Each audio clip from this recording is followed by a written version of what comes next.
Mainly দুখন দলঙৰ আধাৰশিলা কৰা হ'ল। এখন হ'ল one by one Lakshipur Jaleswar road আৰু এখন হ'ল one by one Lakshipur Tarangapur road. এই দুখন ব্ৰিজৰ সৰ্বমুঠ টকা হ'ল 14,26,00,000 আৰু এখন এখন দলং 80 মিটাৰ কৰি লম্বা। দুখন ব্ৰিজৰ একে পইচা, একে লেন্থ, একে কষ্ট। দলং দুটো সম্পূৰ্ণ হলে ৰাইজৰ কেনেকুৱা হ'ব? মানে এটা কথা কি, আজি আপোনালোকে জানে প্ৰায় 4 বছৰে হ'ল, 3.5 বছৰ আগত, 4 বছৰ আগত মাথাউৰি আমাৰ ছিঙি যায়। মাথাউৰি ছিঙি যোৱাৰ পিছত এই দুখন ঠাই ভাঙি গৈছিল। ইমিডিয়েট ইলেকশ্যন হয় আৰু ইলেকশ্যনত মই জয়যুক্ত হোৱাৰ পিছতে মই এই যে ইয়াত যিটো আপোনালোকে চাবই দেখিছে, এইটো মই বনাইছোঁ। ইয়াতে আপোনাৰ MLA ফাণ্ডৰ টকা দি এইটো বনাইছোঁ। সেইটোতো আমি খান্দিত বনাইছোঁ। এইটো মানে চাবৱেটো বনাই দিছোঁ, যে দুটা চাবৱে বনাই দি মানুহখিনি চলাৰ ব্যৱস্থা। আৰু সেই সময়ৰ পৰা প্ৰায় 3 বছৰে হ'ল, প্ৰায় 3 বছৰ কাল আমি চেষ্টা কৰাৰ ফলত আজি এই বস্তুটো ফলত পৰিণত হৈছে। তাৰমানে কামটো চেংচন হৈ টেণ্ডাৰ হৈ ঠিকাদাৰে পোৱালৈকে প্ৰায় 3 বছৰ গৈছে। তেতিয়া কামটো যেতিয়া আহিছে, কামটো ইতিমধ্যে আপোনালোকে দেখিলে তাত ৰড পেলাইছে, হেৰি বান্ধিছে। ইয়াতো কাম মানে একেলগে আৰম্ভ হ'ব, দুটা কাম।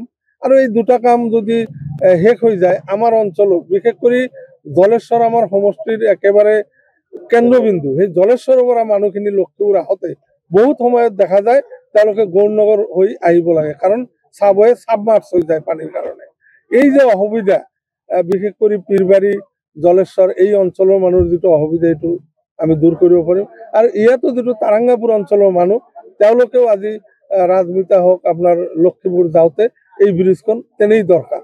গতিকে মই ভাবোঁ যে এই ব্ৰিজ দুখন হ'লে এই অঞ্চলৰ মানুহ বহুত মানে ঠিকাদাৰজনক মই কওঁ যে ঠিকাদাৰজন হ'ল ইউনিকৰ্ণ বুলি এজন মানুহে ঠিকা পাইছে, ইউনিকৰ্ণ, আৰু এজন পাইছে আতৱাৰ ৰহমান বুলি।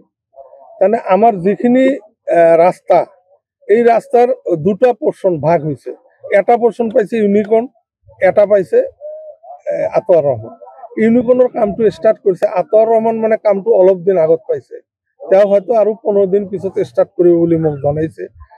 ইউনিকৰ্ণে যেতিয়া পাইছে তেতিয়াৰ পৰা ইমান সময় কাম হৈ যাব লাগিছে, কিন্তু তেওঁৰ লেহেম গতি হোৱাৰ কাৰণে মই বহুবাৰ ইঞ্জিনিয়াৰ বিভাগীয় কৰ্তৃপক্ষক জনাইছোঁ। তাৰপিছত আমাৰ মাননীয় সাংসদ ৰকিবুল হাছান ডাঙৰীয়াক ফোনত লগাই দিছিলোঁ, তেওঁও কৈছে, কিন্তু কামৰ গতিটো ইমানেই লেহেমীয়া, সেইটো কোৱা নচলে। তেওঁৰ পৰা 8টামান ঠাইত, আমাৰ টাকিমাৰীত তেওঁ কাম পাইছে, বৌবাজাৰত তেওঁ পাইছে, মেজেটেৰী ৰাস্তাত তেওঁ পাইছে, তাৰপিছত আপোনাৰ এইটো আপোনাৰ কি কয়, নাই ছয়তান বজাৰটো হলদিবাৰী, সেইটো পাইছে, আৰু বহুত কাম তেওঁ পাইছে। গতিকে তেওঁ কামবিলাক বহু লেহেতীয়া, মই ইতিমধ্যে জনাইছোঁ। আৰু মই বিভাগীয় কৰ্তৃপক্ষ আজিও আপোনালোকৰ আগতে অনুৰোধ কৰিলোঁ যে অতি সোনকালে কামবিলাক কৰিব লাগে। জলেশ্বৰ লক্ষীপুৰ ৰাস্তাত 1 ইঞ্চিও ৰাস্তা বাকী নাথাকে, গোটেইখিনি অলৰেডি ধৰা হৈছে।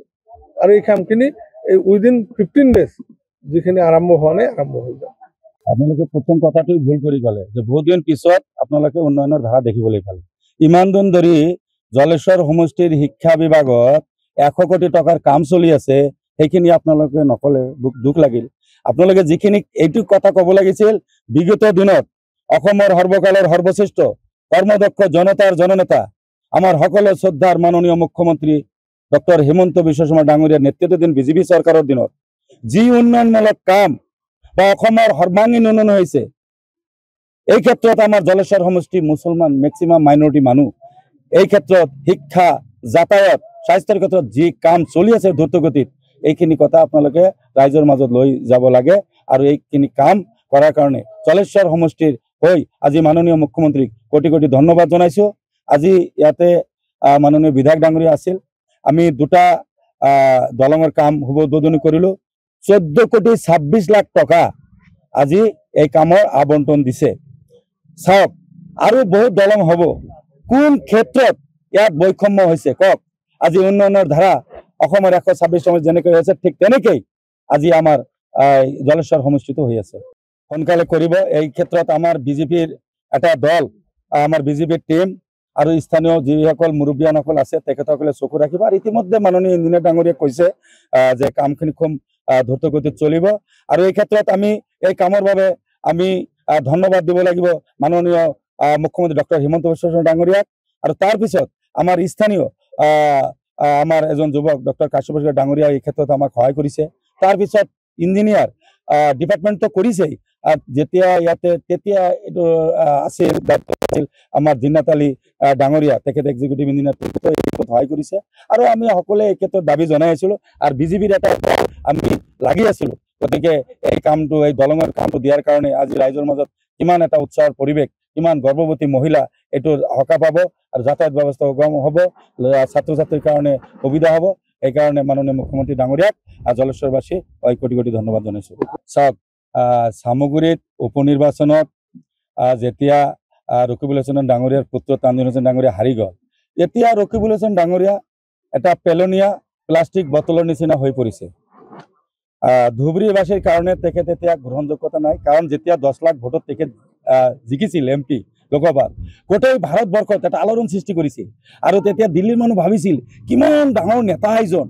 কিন্তু চাওক, আজি মাননীয় মুখ্যমন্ত্ৰীৰ উন্নয়নৰ কাৰণে, অৰ্বাঙ্গীন উন্নয়নৰ কাৰণে মুছলমান সমাজক সম নিৰাপত্তা দিছে, সম উন্নয়ন দিছে, সম মৰ্যাদা দিছে। ইয়াৰ কাৰণে চামগুৰিবাসীয়ে ইমান বিপুল সংখ্যক ভোট দি আমাৰ ডিপ্ল'মেট ৰঞ্জন ডাঙৰীয়াক জিকাই দিছে আৰু প্ৰমাণ কৰিছে যে ৰকিবুল হুছেইন ডাঙৰীয়া এটা ডাঙৰ ফেক্টৰ নহয়। ৰকিবুল হুছেইন ডাঙৰীয়া নিজৰ ঘৰত নিজৰ পুত্ৰক যোনে বচাব পৰা নাই, তেখেতৰ 10 লাখ ভোট লৈ কি লাভ। কিন্তু ধুবুৰীবাসী ৰাইজে এতিয়া চিন্তা কৰিছে যে আমি কাক ভোট দিলোঁ। গতিকে মই আকৌ কৈছোঁ, ৰকিবুল হুছেইন ডাঙৰীয়া এটা প্লাষ্টিক পেলনীয়া বটলৰ দৰে হৈ পৰিছে। ধুবুৰীবাসী ৰাইজে আৰু তেখেতক গ্ৰহণ নকৰে, পঞ্চায়ত নিৰ্বাচনতে গম পাব কোনে। সাংবাদিকজনে আপোনালোকে দেখাই পাইছে, আমাৰ ইয়াততো স্থানীয় নাছিল, চামগুৰিবাসীয়ে চবক শিকাই দিলে আৰু ইয়াতে 10 লাখ ভোট লৈ জিকাৰ পিছত বানপানীৰ সময়ত চকুত কলা চশমা দি ৰাইজে চিঞৰি আছিল, ছাৰ ইয়াত নামক, ছাৰ আমাৰ ৰাইজৰ আজি গৰু পশু পক্ষী মানুহৰ আৰ্তনাদ চিঞৰি আছিল। তেখেতে ৱাজেদ আলী চৌধুৰী ডাঙৰীয়াৰ লগত লৈ একেবাৰে টাটা বাই বাই দি ৰাইজক দি গুচি গৈছিল। গতিকে ওপৰৱালাৰ মাৰ পৰিছে, মই সদায় কৈ থাকোঁ। যিকোনো খবৰৰ বাবে যোগাযোগ কৰক 7099017330 অথবা 7099017390 নম্বৰত।